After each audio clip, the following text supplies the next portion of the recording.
वर्षा ऋतु या rainy season में हमारे शरीर का बल बहुत कम रहता है, यानी कि जो इम्यून सिस्टम है वो बहुत वीक रहता है, जिस वजह से बरसात की ऋतु में हम बहुत सारे रोग, कॉमन कोल्ड है, फ्लू है, cholera, typhoid, malaria, skin diseases, इनसे ग्रसित होते हैं। इनके होने के चांसेस बहुत अधिक बढ़ जाते हैं। तो आज हम बात करेंगे कि क्या मानसून या वर्षा ऋतु में कॉमन स्किन डिजीजेज होती हैं, उनके बचाव के क्या उपाय किए जा सकते हैं और एक कॉमन स्किन की टेक केयर कैसे करी जा सकती है। नमस्कार, आयुर्वेदा फ्री हेल्थ इंश्योरेंस में आप सभी का स्वागत है। चूँकि वर्षा ऋतु में वेदर बहुत अनस्टेबल रहता है, ह्यूमिडिटी या नमी का जो लेवल है वो वातावरण में उसमें ड्रास्टिक चेंज होते रहते हैं। उसकी वजह से स्किन जो है कभी ऑयली से ड्राई, कभी ड्राई से ऑयली, उसमें फ्लक्चुएशन होता रहता है। इसी फ्लक्चुएशन की वजह से वर्षा ऋतु में स्किन डिजीज होने के चांसेस बहुत अधिक रहते हैं। जब भी बहुत अधिक ह्यूमिडिटी होती है या नमी का जो लेवल है वो बढ़ जाता है तो स्किन जो होती है वो एक्सेसिव ऑयली हो जाती है, स्वेटिंग बहुत अधिक बढ़ जाती है। तो जो ये ऑयल होता है, जो एक्सेस सिक्रेशन ऑयल का हो रहा है, उसकी वजह से स्किन के जो पोर्स हैं या जो रोम छिद्र हैं वो वातावरण में या एयर में जो भी डस्ट है, डर्ट है या बैक्टीरिया है उनको अट्रैक्ट करते हैं। उनकी वजह से ब्लैक हेड्स हैं, वाइट हेड्स हैं, पिंपल्स हैं, इनकी समस्या बहुत अधिक बढ़ जाती है। और स्पेशली जो ऑयली स्किन्स वाले लोग होते हैं उनमें समस्या अधिक मिलती है। अब इससे बचने के लिए, निजात पाने के लिए क्या कर सकते हैं? चेहरे को दिन में कई बार जो है साफ पानी से धोते रहें। इसके अलावा दिन में एक बार गुलाब का जल है, खीरे का जल है, नींबू का रस है, उसको अपने चेहरे पर जरूर लगाएं। अगर बहुत अधिक पिंपल्स और इनकी समस्या है तो नीम के पत्तों को उबाल के उसका पानी है, या एक करंज पेड़ अगर आपने सुना हो तो उसके पत्तों का पानी भी उबाल करके चेहरे को धोने के लिए इस्तेमाल किया जा सकता है। बहुत सारे लोगों को यही पिंपल की समस्या चेहरे के अलावा कंधे या पीठ पे हो जाती है, तो ऐसे लोग ये जो नीम के पत्तों का पानी है इससे स्नान भी कर सकते हैं। पिंपल्स पे, ब्लैक हेड्स पे या पूरे चेहरे पर नीम की छाल को या करंज की छाल को घिस करके आप जो है पेस्ट के जैसे लगा सकते हैं। उसके बाद जो कॉमन प्रॉब्लम आती है वो है एक्जिमा या खुजली। क्योंकि वर्षा की ऋतु में बहुत अधिक एक्सेसिव स्वेटिंग होती है, जिसके कारण स्किन की जो नेचुरल मॉइस्चराइजेशन होता है या जो त्वचा का चिकनापन होता है उसको जो त्वचा है या स्किन है वो रिटेन नहीं कर पाती है और बहुत अधिक ड्राइनेस बढ़ जाती है, जिसकी वजह से इचिंग, खुजली होना है, रेड फफोले होना है, ये सब समस्याएं हो जाती हैं।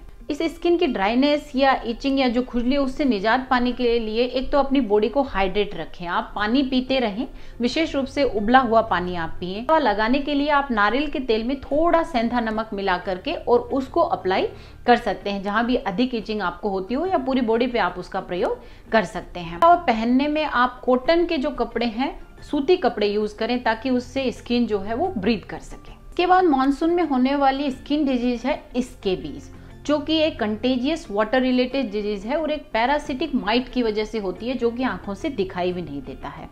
इसके होने पर क्या है, तो बहुत अधिक इंटेंसिव इचिंग यानी कि बहुत अधिक खुजली होती है, बहुत स्किन रैशेज हो जाते हैं, कई बार घाव टाइप भी बन जाता है और फीवर भी आ सकता है।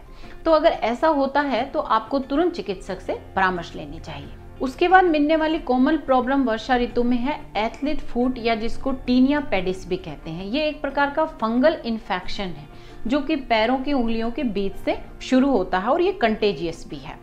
तो नॉर्मली जो टाइट फिटिंग शूज पहनते हैं, जिनके पैरों में बहुत अधिक स्वेटिंग होती है, तो उन लोगों में ये वर्षा ऋतु में अधिक मिलता है। इसमें होता क्या है कि जो पैरों की उंगलियां हैं उनके नीचे स्केली रैशेज बन जाते हैं, जिनमें बहुत इचिंग होती है, बर्निंग सेंसेशन, जलन होती है या फिर चुभने की सी पीड़ा होती है, और अगर ध्यान नहीं देते हैं तो ये स्प्रेड भी हो सकती है। तो एथलीट फुट से बचाव के लिए क्या किया जा सकता है? नीम के पत्तों का पानी या फिर लहसुन की 3-4 कली को क्रश करके एक टब पानी में डाल लें और वो पानी बना लें। इन दोनों में से किसी में से भी आप अपने पाँव को 15 से 20 मिनट के लिए इनमें सोक कर लें। ऐसा करके ये जो एंटी फंगल वे है, इससे हम उस फंगल इन्फेक्शन को रिड्यूस करते हैं। उसके बाद अपने पाँव को आप बहुत अच्छे से ड्राई कर लें। पाँव को ड्राई करना बहुत आवश्यक है, बिकॉज जहाँ भी नमी रह जाती है, नमी वाला जो एनवायरनमेंट है वो फंजाई के ग्रोथ के लिए अच्छा रहता है। तो हमें पैरों को ड्राई बहुत अच्छे से करना है।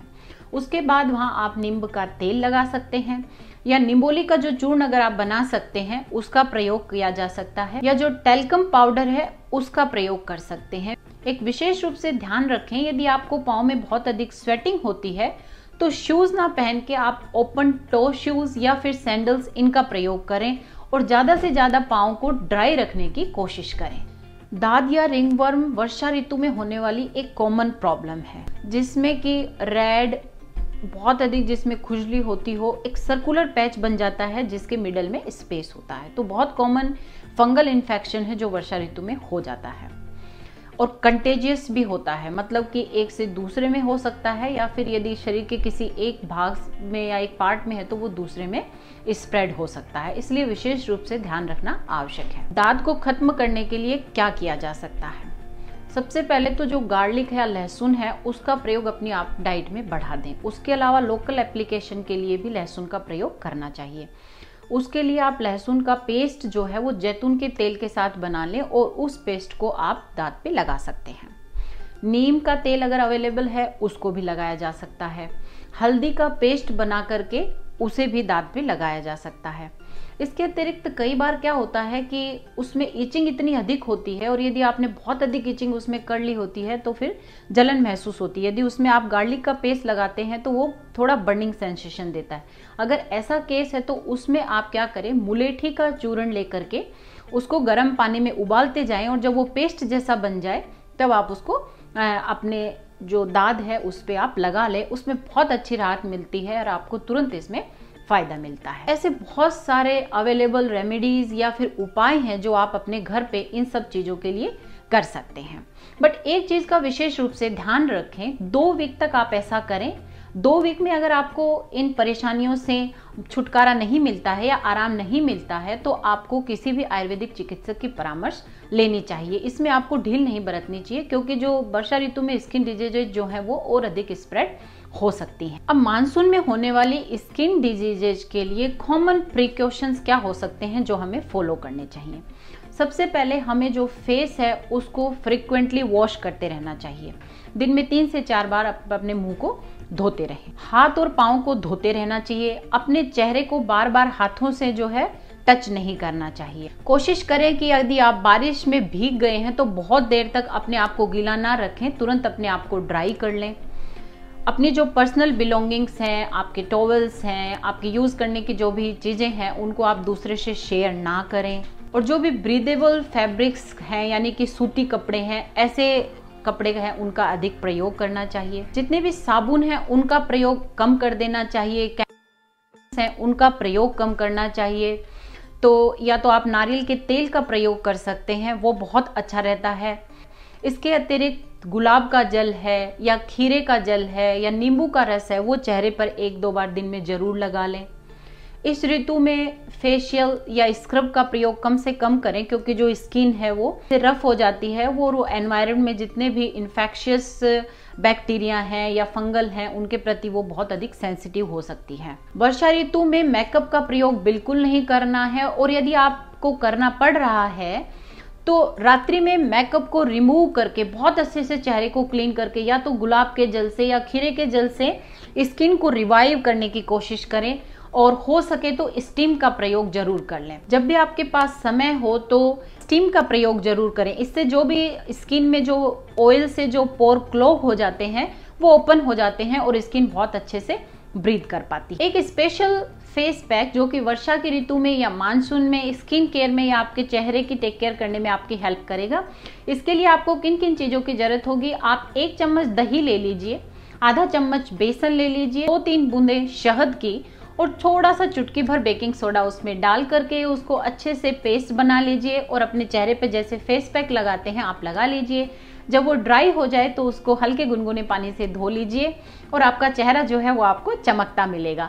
तो ये कुछ कॉमन प्रिकॉशंस हैं जो हम इस बरसात की ऋतु में ले सकते हैं। इस तरह से वर्षा ऋतु में या मानसून में आप अपनी स्किन की केयर कर सकते हैं, होने वाली कॉमन स्किन डिजीजेस से अपने आप को बचा सकते हैं और यदि कोई स्किन डिजीज हो गई है तो उनसे अपने आप को निजात दिला सकते हैं।